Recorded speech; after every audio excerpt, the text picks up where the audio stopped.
దేవుడు మనం ఊహించని సంఘటనలు, ఊహించని కష్టాలు మనకు అనేకం ఇస్తూనే ఉంటాడు. కానీ ఆ కష్టాల నుండి మనకు ఆత్మజ్ఞానం కలిగేలా చేస్తూ ఉంటాడు.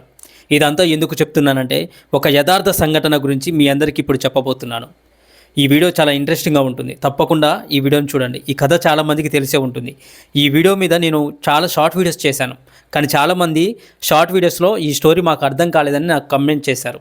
అందుకే లాంగ్ వీడియో చేయడం జరుగుతుంది. కేరళ రాష్ట్రంలో గురువాయూర్ అనే ఊరు ఉంటుంది. ఆ ఊరికి పక్కన ఉన్న పేరంపాలచోరి అనే ప్రాంతంలో వృద్ధులైన నలుగురు శ్రీకృష్ణ భక్తులు జీవిస్తూ ఉండేవారు. బాగా వృద్ధాప్యంలో ఉన్న ఆ నలుగురు చాలా పేదరికంలో ఉన్నవారే. పూట గడవడానికి కూడా చాలా కష్టంగా అనిపించేది. వారికి తెలిసిందల్లా వంట చేయడమే. దొరికితే తినేవారు, లేదంటే శ్రీకృష్ణ నామస్మరణతోనే కడుపు మనసు నింపుకునేవారు. అదే ఊరిలో ఒక వేడుక జరుగుతూ ఉన్నది. ఆ వేడుకలో వంట చేయడానికి వంట మనుషులు కావాలని ఈ వృద్ధులకు తెలిసింది. ఈ వృద్ధులకి ఒంట్లో శక్తి లేకపోయినా శ్రీకృష్ణుడి మీదే భారం వేసి వంట చేయడానికి సిద్ధమై ఆ వేడుక జరిగే చోటుకి వెళ్ళారు. ఆ వేడుక నిర్వహించే కార్యక్రమ నిర్వాహకుడు వాళ్ళను చూసి చాలా ఆశ్చర్యపోయాడు. నడుం వంగిపోయి నిలబడలేని శక్తి లేని ఈ ముసలి వాళ్ళు వంట చేయడానికి వచ్చారా అనుకున్నాడు మనసులో. ఎగతాళిగా నవ్వుతూ, ఈ వయసులో మీరు వంట చేయడానికి వచ్చారే, ఇదేదో చిన్న వేడుక అనుకుంటున్నారేమో. 1000 గుండిగల అన్నం, కూరలు, పప్పుచారు, అన్ని రకాల వంటలు చేయాలి. ఈ వయసులో మీరు అంత పని చేయగలరా? ఈ వయసులో కూడా మీరు డబ్బు మీద ఆశతో ఈ పని చేయడానికి వచ్చారా అని ఎగతాళిగా మాట్లాడాడు అధికారి. శ్రీకృష్ణుడి భక్తులైన ఈ నలుగురు వృద్ధులు అధికారి మాటలకు బాధపడ్డారు. ఆ శ్రీకృష్ణుడి దయ ఉండగా సాధ్యం కానిది ఏముంటుంది చెప్పండి అధికారి గారు, మా ప్రయత్నం మేము చేస్తాము, అంతా ఆ శ్రీకృష్ణుడే చూసుకుంటాడు అని సమాధానం చెప్పారు ఆ వృద్ధులు. బాగానే ఉంది మీరు చెప్పేది. మీ భారం శ్రీకృష్ణుడి మీదకి నెట్టేసి మీరు చేతులు దులుపుకుందాం అనుకుంటున్నారా ఏంటి? మీ బదులు శ్రీకృష్ణుడు వచ్చి వంట చేస్తాడా? ఇది మీ శక్తికి మించిన పని, మీరు చేయగలరన్న నమ్మకం నాకు కుదరడం లేదు అన్నాడు అధికారి. అయ్యా, ఒక్క అవకాశం ఇచ్చి చూడండి, మేము ప్రయత్నిస్తాం.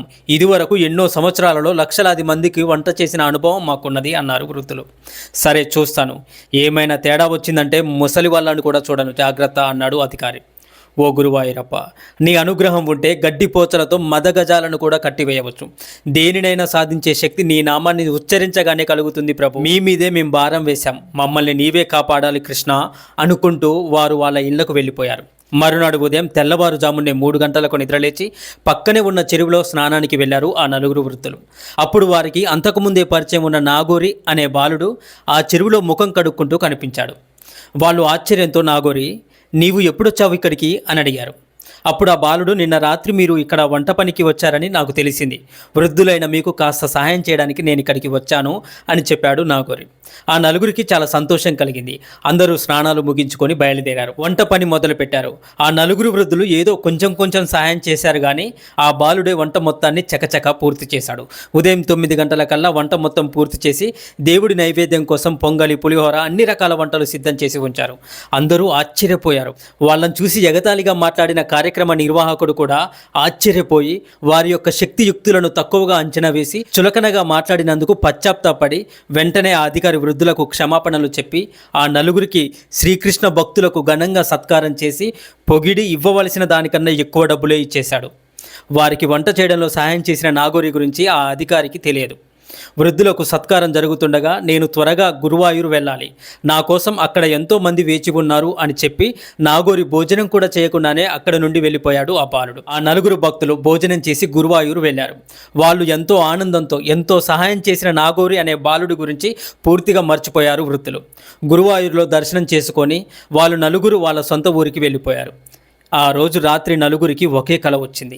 ఆ కలలో గురువాయూరప్పన్ కనిపించి, ఓ భక్తులారా, నాగోరిలాగా వచ్చి మీకు వంట పనిలో సహాయం చేసిన నాకు కూలీ కూడా ఇవ్వకుండానే వచ్చేసారే, నా చేత పని చేయించుకొని కూలీ ఇవ్వకపోవడం మీకు న్యాయమేనా అని అడిగాడు. అందరికీ ఒకే కల వచ్చింది. అది కల కాదు, అందరికీ ఒకే దివ్య దర్శనమైంది, ఒకే సందేశం లభించింది. వెంటనే అందరూ ఆనంద బాష్పాలు రాలుస్తూ గురువాయూరప్పన్ని కీర్తిస్తూ జరిగిన లీలను అందరికీ వివరిస్తూ తన్మయత్వంతో గురువాయూరు చేరి స్వామివారికి కూలీగా తమకు వచ్చిన దానిలో ఒక భాగాన్ని సమర్పించారు. ఆ సంఘటన మూలంగా ఇప్పటికీ కూడా 1000 గుండిగల నైవేద్యం చేసి గురువాయూరప్పనికి పూజలు చేస్తున్నారు. ఈ సమయంలో వంట చేసే కూలీలు వారికి వచ్చిన కూలీ డబ్బులో 1/4 భాగాన్ని దేవుడికి నేటికి సమర్పిస్తున్నారు. హరే కృష్ణ హరే కృష్ణ, కృష్ణ కృష్ణ హరే హరే, హరే రామ రామ రామ హరే హరే. మీకు ఈ వీడియో నచ్చితే హరే కృష్ణ అని కమెంట్ చేసి మీ యొక్క విలువైన అభిప్రాయాన్ని తప్పకుండా తెలియజేయండి.